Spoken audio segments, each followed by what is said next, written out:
अस्सलाम वालेकुम दोस्तों, आज हमें जो एक इम्पॉर्टेंट टॉपिक कवर करना है that is about the postmortem report. I hope कि आप सब लोग इस चीज़ की हमें समझ सकते हैं कि हमारी जो लीगल जो स्टडी है या जो बीइंग एन एडवोकेट कितना इम्पोर्टेंट है हमारे लिए ये टॉपिक कि पोस्टमार्टम रिपोर्ट क्या होती है। सो पोस्टमार्टम बेसिकली दो अल्फाज से बना हुआ एक लफ्ज़ है जिसमें पोस्ट का मतलब है आफ्टर और मॉर्टम का मतलब है डेथ। मतलब कि आफ्टर मतलब कि किसी इंसान की किसी शख्स की मौत के बाद जो भी चकास होती है उसमें पता चलता है कि क्या वजूहत है जिनकी बेसिस पर ये इंसान की फौतगी हुई है और क्या इसे मारा गया है या ये खुद फौत हुआ है या दूसरे कोई रीजंस हुए हैं, तो वो हमें पोस्टमार्टम रिपोर्ट के थ्रू पता चलते हैं। अब अगर हम इस पोस्टमार्टम के वर्ड पर आएँ तो पोस्टमार्टम का जो लफ्ज़ है वो बेसिकली इसके जो दूसरे नाम है मेडिकल स्टडी में मेडिकल की फील्ड में वो ये है कि मेडिकल ऑटोप्सी भी इसे कहते हैं, दूसरा इसे नेक्रोप्सी भी कहते हैं और तीसरा इसे थेनाटोप्सी भी कहते हैं। अब हम ये देखेंगे कि मेडिकल रिपोर्ट जो पोस्टमार्टम की जो रिपोर्ट होती है वो कौन कंडक्ट करता है। यहाँ पे हमें इस चीज़ का हमेशा से ख्याल रखना है कि पोस्टमार्टम की जो रिपोर्ट है वो कभी भी एक प्राइवेट डॉक्टर कंडक्ट नहीं कर सकता, जबकि पोस्टमार्टम की रिपोर्ट इंसान की डेथ के बाद जो भी रिपोर्ट होती है वो जो जिसे हम पोस्टमार्टम रिपोर्ट कहते हैं वो हमेशा एक गवर्नमेंट डॉक्टर ने ही कंडक्ट करनी है। अच्छा, इसमें अगर हम देखें कि हमारा मेजर मकसद क्या होता है, मेजर इसमें हमारा एम होता है कि जो डेथ हुई है किसी भी इंसान की उसका मेजर रीज़न क्या है, क्या वजूहत हैं। ना सिर्फ ये होता है कि हमारे क्या वजूहत हैं, लेकिन इसी के साथ साथ में इसमें ये भी पता चलता है कि एक इंसान की डेथ है कितना वक्त पहले हुई, इसको मारने का या इसके मरने की क्या वजूहत थी, क्या रीज़न्स थी, किन किन बिना पर ये फौत हुआ है। अच्छा, अब हम ये देखेंगे कि मेडिकल ये जो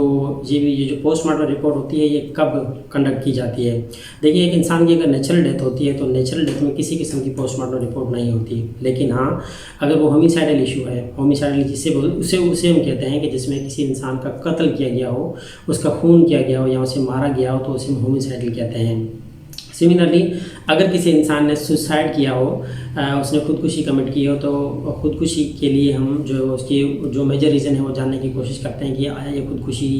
खुद की तरफ से थी या इसको किसी और ने मारकर टांगा है। ये भी एक रीज़न होता है कि हम जो इस तरह के केसेस में जो पोस्टमार्टम है वो कंडक्ट करते हैं। सिमिलरली कुछ एक्सीडेंट्स होते हैं जिसमें पता चलता है कि गाड़ी कहाँ से लगी, किसकी गलती थी। हादसे जो रोड एक्सीडेंट्स होते हैं उसमें भी जो पुलिस ने लाजमी जो पोस्टमार्टम रिपोर्ट कंडक्ट करवानी होती है।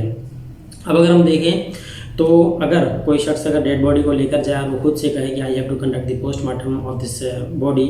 तो वो उसके लिए पॉसिबल नहीं होता, क्योंकि डॉक्टर को जब भी पोस्टमार्टम कंडक्ट करना होता है तो he must have some documents authorise by the police officers, कि जिसमें पुलिस ऑफिसर्स ने उन्हें कुछ फॉर्म्स वगैरह दिए हों जिसमें मार्क रिपोर्ट होती है,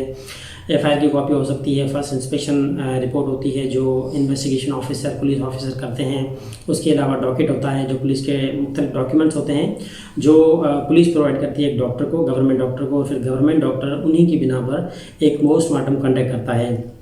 अब हम बात करते हैं बॉडी के हवाले से। देखिए, आमतौर पे अगर एक इंसान की जो नॉर्मल लाइफ होती है उसमें उसका जो बॉडी का जो टेम्परेचर होता है वो होता है 98.6 डिग्री फ़ारेनहाइट, जिसे हम सिंपली दूसरे वर्ड्स में 37 डिग्री सेंटीग्रेड भी बोल सकते हैं। लेकिन जैसे ही इंसान की डेथ होती है तो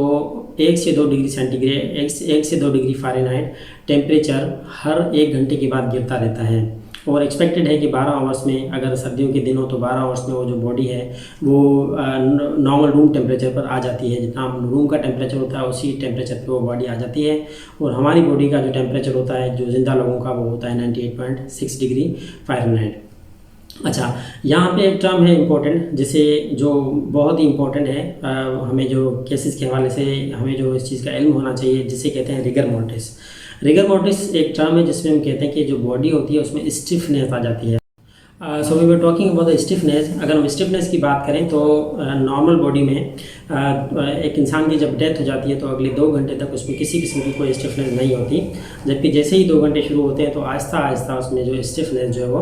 अकड़ जो है वो शुरू हो जाती है। अकड़ से मुराद कि उसकी बॉडी की जो हाथों की जो मूवमेंट है वो नहीं होती, और हाथों अगर खुले हुए हैं तो दे विल रिमेन ओपन, और अगर उसे बंद किया गया है तो इट विल बी हार्ड कि हम उसे ओपन कर सकें, या अगर हाथ मुड़ा हुआ है तो हम उसे स्ट्रेट कर सकें या खोल सकें।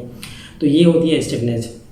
अच्छा, अब अगर हम इसी स्टिफनेस की बात करें तो ये 12 घंटे के अंदर टोटल 12 आवर्स में अगर डेड बॉडी को रखा जाए तो पूरे 12 घंटे के अंदर ये बॉडी जो है वो मुकम्मल तौर पे मतलब कि स्टिफ हो जाती है,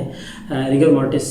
हो जाती है, जिसमें स्टिफनेस आ जाती है बॉडी के अंदर। और जो स्टिफनेस है वो बहुत ही स्ट्रॉन्ग होती है कि फिर 12 घंटे में उसको हम उसका हाथ वगैरह कुछ भी नहीं मोड़ सकते हैं। ठीक है, अब ये स्टिफनेस जो है वो कितने घंटे तक रहती है? अब ये स्टिफनेस आहिस्ता आहिस्ता 12 घंटे में हो जाती है फुल, और उसके बाद फिर with the passage of time ये डाउन होती रहती है। और अगले 36 आवर्स के अंदर एक डेड बॉडी अगर कहीं पड़ी है, या 3 दिन बाद मिली है या 4 दिन बाद मिली है, तो यानी कि 36 आवर्स के मतलब कि 1.5 दिन बाद मिली है, तो 36 आवर्स के अंदर उसमें फिर वो दोबारा जो है वो स्टिफनेस मुकम्मल तौर पर ख़त्म हो जाएगी, और दोबारा जो बॉडी है वो अपने सेल्स वगैरह लूज़ करेगी, and we can turn that body as well. So this was the topic about the postmortem report, and we will try our best कि हम इसमें आपसे एक पोस्टमार्टम रिपोर्ट की कॉपी भी शेयर करें कि पोस्टमार्टम में हमसे क्या क्या पूछा जाता है। सिंपल अगर हम कुछ चीज़ें नोट करें तो उसमें हमें टाइम ऑफ डेथ होता है, बंदे का नाम होता है कि भाई इसमें किस शख्स की डेथ हुई है, उसके पेरेंट्स का नाम क्या था, या जो इस डेड बॉडी को कौन लेके आया, किसके थ्रू आई, एक्सीडेंटल था या होमिसाइडल था या सुसाइडल था, ये सारी की सारी चीज़ें उससे PMR जिसे हम पोस्टमार्टम रिपोर्ट कहते हैं उसमें शामिल होती हैं। And we will try our best कि हम इसमें आपसे कॉपी शेयर करें। मजीद आपके अगर कोई फीडबैक हो, if you want to share something, please that's most welcome. Thank you.